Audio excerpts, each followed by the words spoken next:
Hey loves, it's Britt, and I'm back doing a composite chart aspect. I haven't forgotten about the composite chart. There's just been a lot of more synastry requests lately. So, yeah, this is exciting. Let's talk about Venus sextile or trine to Mars in the composite chart. So, the composite chart is the combined chart of the individuals. So it's the two charts merged based on the midpoints or based on, if you're using the Davison relationship chart, the actual midpoint between the two birth dates. So this sextile or trine, and I'll talk about how they're different too, but they're pretty similar, show that you work together really well. Your masculine and feminine energies combine in a way where there's not much competition, there's not much need, or you don't feel a need to change your behavior. Like, your active and passive sides in your natal personalities blend well, that you don't feel like this relationship is asking you to be more submissive or more dominant, or it's just there's a very natural flow here with your Venus Mars energies. So you can sometimes see that in the natal charts.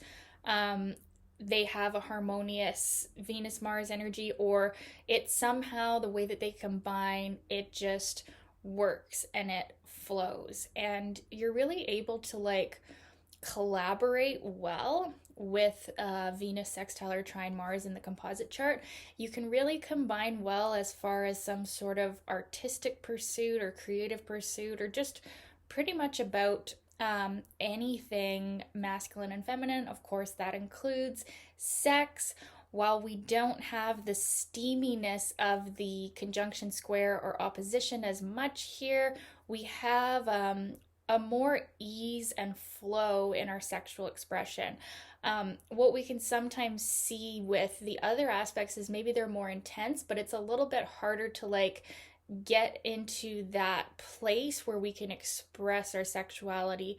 With the trine or the sextile of Venus and Mars in the composite chart, it's easier to like set up the time and place, or like the relationship isn't asking us to like go out of our way to have that sexual thing take place, which can sometimes actually lead to the attraction of the other aspects, because it's harder to merge for whatever reason, maybe because we're different or just the scenario is different. With this aspect or these two aspects, it does seem easier to flow there. It even, one of my books says about the trine that it's so easy that people who prefer a little bit more intensity might get bored of the sexual expression in a Venus trine Mars composite relationship, because it is just so flowing and easy, right? So you definitely, as a couple, if this is a sexual relationship, you will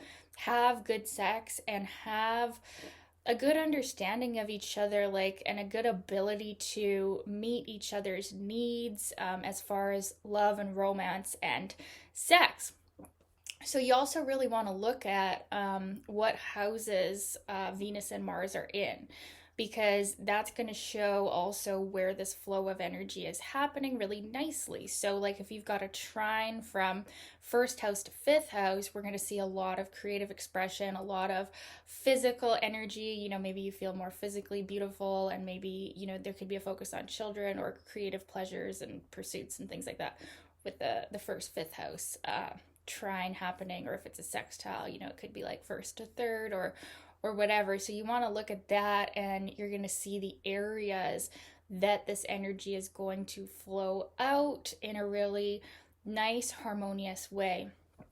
The other thing about this aspect is that emotionally, I mean, Venus Mars isn't so much known for being super emotional, but it does lend to more emotional harmony than we would see with the hard aspects, because the passion is aroused, but it's in a way that's more manageable, more easily handled, and it doesn't like the passion is more easily focused into like worthwhile places, like you're going to see those houses that this is taking place in being really good collaborative efforts. Like you're able to actually like combine energies as a couple, almost like conserving energies better, where you're not, letting off steam and like, maybe getting too distracted and too much sexual energy. You're actually able to like use the sexual creative energy in this relationship for a purpose, and you can really accomplish a lot together. And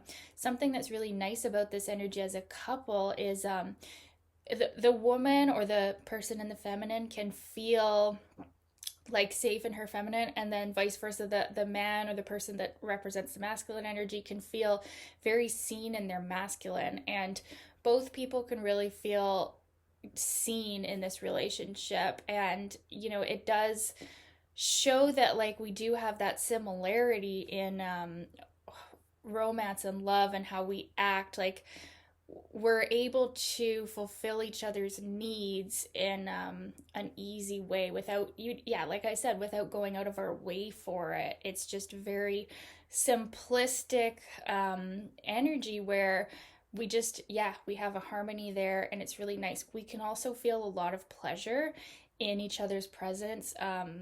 We can feel, like if we don't have a natal Venus Mars aspect and then we come into this relationship, it's really a great like safe space to let out our masculine and feminine energies, our creative energy, our sexual energy. Like this relationship can provide such a good outlet for our natal Venus and Mars. So it's definitely very, very favorable to see.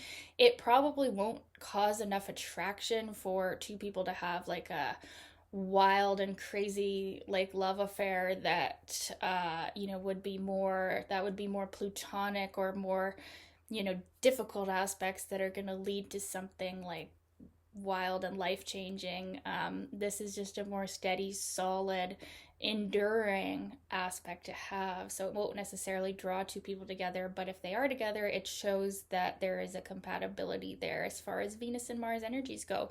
And in other types of relationships, same thing, just minus that sexual part. You just get along well. You're not really as irked by people when you have this in the composite chart. You can generally sense their capabilities and, feel like the relationship is pleasurable. The relationship is easy to be yourself. And that's a really nice thing to have in a relationship. So you combine well creatively, you can really accomplish a lot. It's definitely a really nice thing to see that can kind of harmonize over where maybe we have other squares or tension going on. This aspect can be really nice that we are, in a sense, the way we combine is romantically compatible, and you can actually have a lot less fighting in a relationship that has this aspect because of that just basic compatibility there. So I'd love to know your experience of this aspect in the composite chart. How the sextile is different than the trine. So like the trine is even more inborn, that you almost even notice it a little less because there's just so much harmony, but it's definitely more powerful than the sextile. The sextile, maybe you are a little bit different, but you're the same enough that it's, really compatible feeling. There's more creativity in the sextile. You could probably even have more creative energy for the projects or whatever you're undertaking together as a couple. And the trine, there's just even like a higher level of like grace and feeling like the other person is just like the symbol of like what masculine energy or what feminine energy should be. There's a lot of agreement about these things. So I hope this was helpful. Love you guys. Thanks for watching. Keep your requests coming, and we'll talk soon. Okay, bye.